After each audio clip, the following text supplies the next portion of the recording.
Amis cinophiles, bonjour et bienvenue dans cette petite vidéo dans laquelle on va continuer à répondre à vos questions sur l'oral, la prononciation, l'écoute. Donc on va vraiment parler de ce qui est de compréhension orale et expression orale comme dans les vidéos précédentes et parler un petit peu de ce que je vous ai préparé là dans la description de cette vidéo. Tu as un lien, voilà, je vous ai préparé un petit truc qui peut vous intéresser si pour vous l'oral c'est un problème et dans quel cas ça s'applique. Donc justement là c'est intéressant parce que j'ai reçu un mail et dans ce mail je vais vous le lire. Je vais vous lire et c'est très parlant. Donc il y a plusieurs problèmes qui sont évoqués. Je vais vous expliquer ce qui est traitable le plus facilement possible et ce qui fait partie au final d'un autre problème ou d'un autre ensemble de problèmes. Donc ici j'ai deux choses qui sont évoquées.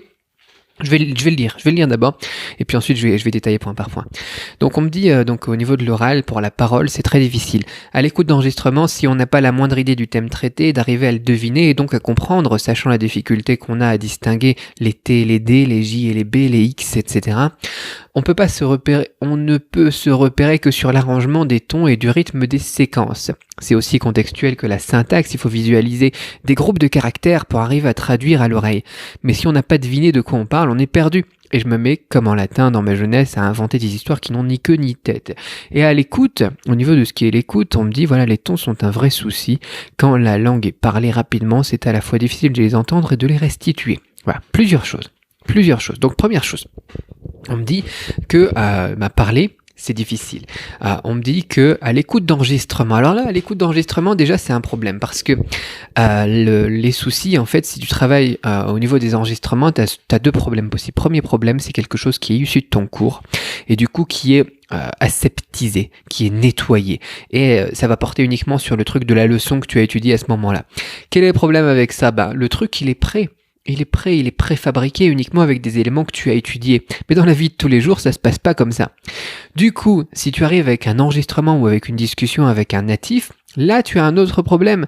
C'est que si tu n'as pas une quantité de vocabulaire connu suffisante, tu as effectivement, comme il le met ici, aucune idée du thème traité, aucune idée de quoi ça parle, aucune idée de deviner. Pourquoi ? Parce que ça fait pas partie de notre truc aseptisé qu'on a étudié de notre leçon 1 ou leçon 2 ou leçon 3. Parce que la méthode scolaire pour apprendre, elle te fait bosser de cette manière-là. En fait, tout est de manière vraiment très, très séparée, très cantonnée, très fermée. Et on ne mélange pas les thèmes. Et sauf que dans la vie de tous les jours, on mélange les thèmes. Au final, on parle comme je te parle maintenant, quoi. Et du coup, on parle un coup de ci, un coup de ça. Et puis voilà, quoi. On parle pas. Je peux pas te faire une discussion en n'utilisant qu'une leçon de cours maintenant. Tu vois, c'est pas possible. Et donc, on a un gros souci effectivement de ce côté-là. Donc, ça, c'est la première difficulté. Si tu travailles avec des enregistrements qui sont des enregistrements de la vie de tous les jours multi-thèmes, tu vois, des enregistrements comme une vidéo, comme on fait ensemble, quand tu discutes avec quelqu'un aussi, c'est pareil, eh bien, il faut que tu aies une méthode qui soit adaptée à ça. Bien évidemment, si tu travailles avec un enregistrement aseptisé sur une leçon, tu peux réussir quoi ? Tu peux réussir ton examen, tu peux réussir ton interro, mais tu peux pas réussir dans la vie. Nous, ce qu'on veut, c'est réussir dans la vie de tous les jours et parler le chinois. Donc voilà, première chose, c'est avoir une méthode qui te permette de bien comprendre tous les sons et de pouvoir tenir la conversation qui sera une conversation normale, pas une conversation aseptisée. Ensuite, qu'est-ce qu'il nous évoque ici ? La difficulté qu'on a à distinguer les T et les D, les J et les B, les X, etc. Ça, c'est parfaitement ce que je te propose dans la description de cette vidéo.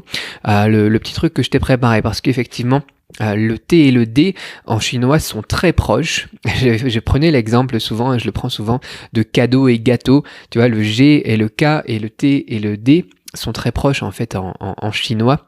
Et du coup, si tu dis gâteau, cadeau à un chinois, il va parfois pas entendre la différence. Il va entendre que gâteau et gâteau par exemple. Et on a cette problématique là aussi en chinois quand on apprend le chinois, parce qu'il y a des sons qui sont proches, mais différents. Et si tu fais pas ce travail-là, ton cerveau, il va tout simplement prendre le raccourci, il va dire, ok, ça ressemble à peu près à ce son-là, donc c'est ce son-là. Et non seulement tu vas pas bien l'entendre, tu seras pas bien, ça sera quel caractère, mais en plus tu seras pas bien non plus le restituer. Donc c'est effectivement une grosse problématique, à la fois pour la compréhension orale et pour l'expression orale. Donc ici, on a quelque chose qui colle parfaitement à ce que je t'ai préparé. On ne peut se repérer que sur l'arrangement des tons et du rythme des séquences, c'est aussi contextuel que la syntaxe. Il faut visualiser des groupes de caractères pour arriver à les traduire à l'oreille. Non, on n'a pas besoin de visualiser des caractères. Et c'est ce que je t'explique aussi dans ce que je t'ai préparé, c'est qu'au final, Les Chinois, quand ils apprennent le chinois, les enfants chinois, ils apprennent à parler comme un enfant français, c'est-à-dire avant d'apprendre à lire et écrire. Et c'est comme ça qu'on devrait travailler. Si tu travailles en essayant de retrouver à quel caractère ça correspond et à visualiser les caractères, tu ne travailles pas avec la méthode naturelle. La méthode naturelle, c'est pas ça. La méthode naturelle, justement, c'est ce travail à l'oreille qui ne passe pas par l'écrit, qui passe par l'oreille. On a besoin de visualiser quoi quand on travaille la prononciation et le travail à l'oreille? On a besoin de visualiser une carte un petit peu de la bouche, comme un orthophoniste, pour savoir comment placer notre langue, etc. Comme on corrigerait la prononciation d'un enfant, comme j'ai corrigé la prononciation de mon fils en français. Ça, c'est un travail où on a besoin de visualiser quelque chose, mais on visualise pas des caractères. Pas du tout. Les caractères, l'écrit et la lecture, c'est après. Si ton objectif c'est de parler, si ton objectif c'est d'apprendre le chinois, si ton objectif c'est d'apprendre de manière scolaire ou de faire de la calligraphie peut-être, tu peux aller travailler les caractères. Mais ce qui est important si toi tu veux aller parler chinois, ça va être tout simplement de travailler à l'oreille. Travailler à l'oreille, travailler l'oral, travailler la prononciation, la compréhension orale. Dans un premier temps, et ensuite seulement, tu pourras travailler à l'écrit et la lecture. Donc là, c'est une des grosses fautes que tu fais, je pense, si tu veux vraiment aller très vite pour parler chinois. On ne doit pas visualiser les caractères. Donc il nous dit ensuite, mais si on n'a pas deviné de quoi on parle, on est perdu. Bah oui. Et là, c'est là où il nous manque deux choses, la prononciation. L'environnement sonore, comme moi j'appelle, dans le truc que je t'ai préparé en dessous, l'environnement sonore et une bonne quantité de vocabulaire. C'est effectivement, si t'as pas ça, si t'as pas l'environnement sonore, tu peux pas savoir de quoi on parle parce que t'arrives pas à en comprendre les mots. Et tout ce qui est vocabulaire, quantité de vocabulaire, là t'es perdu aussi parce que même si t'arrives à savoir comment ça se prononce, tu vas te perdre dans le contexte parce que tu sais pas de quoi on parle. Et du coup, il te manque énormément de connaissances justement pour pouvoir tenir la discussion. Donc, il nous dit ensuite, je me mets comme on l'atteint dans ma jeunesse à inventer des histoires qui n'ont ni queue ni tête. Effectivement, tu peux que deviner. Tu peux que deviner, essayer de te dire, ok, il a peut-être voulu dire ça, si tu n'as pas ces deux compétences. Donc, la première, c'est vraiment celle que je te recommande de bosser en dessous. Le vocabulaire, c'est dans un deuxième temps. Les tons sont un vrai souci. Alors les tons, j'ai rajouté un petit truc aussi dans le truc que je t'ai préparé en dessous, au niveau des tons.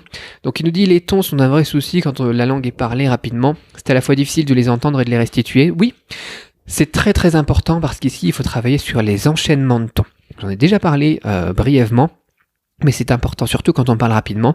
On va se rendre compte qu'en fait, quand on prononce quelque chose, par exemple deuxième ton, troisième ton, avec un premier caractère au deuxième ton, un autre caractère au troisième ton, ça ressemble pas exactement à si on faisait le premier séparément au deuxième ton et le deuxième séparément au troisième ton. Donc il faut travailler dans un premier temps sur les enchaînements de tons. Et je t'ai préparé un autre truc dans ce que je t'ai mis ici, c'est les tables de mixage, ce qui te permet justement d'enregistrer cette mélodie des tons et de pouvoir restituer facilement. C'est le dernier point, le dernier module justement de ce que je t'ai préparé là. Donc le restituer exactement comme tu les as entendus avec la table de mixage. Oui, les tons c'est un souci, c'est pas le plus gros souci, mais c'est un souci qui peut être rapidement détruit. Donc voilà, si on avait donc plusieurs choses à retenir là-dessus, c'est ne pas travailler avec une méthode aseptisée, parce que dans la vie de tous les jours on travaille pas de cette manière-là. Travailler l'environnement sonore, travailler une bonne dose de vocabulaire, et pour les tons au final c'est pas un vrai problème. Voilà. Pour cet email qui me paraissait vraiment intéressant parce que on a tendance à penser qu'on a un problème, mais si on le décompose, au final, on se rend compte qu'on en a plusieurs et il nous faut un plan d'action pour les casser étape par étape. Première étape, l'environnement sonore et c'est ce que je t'ai préparé.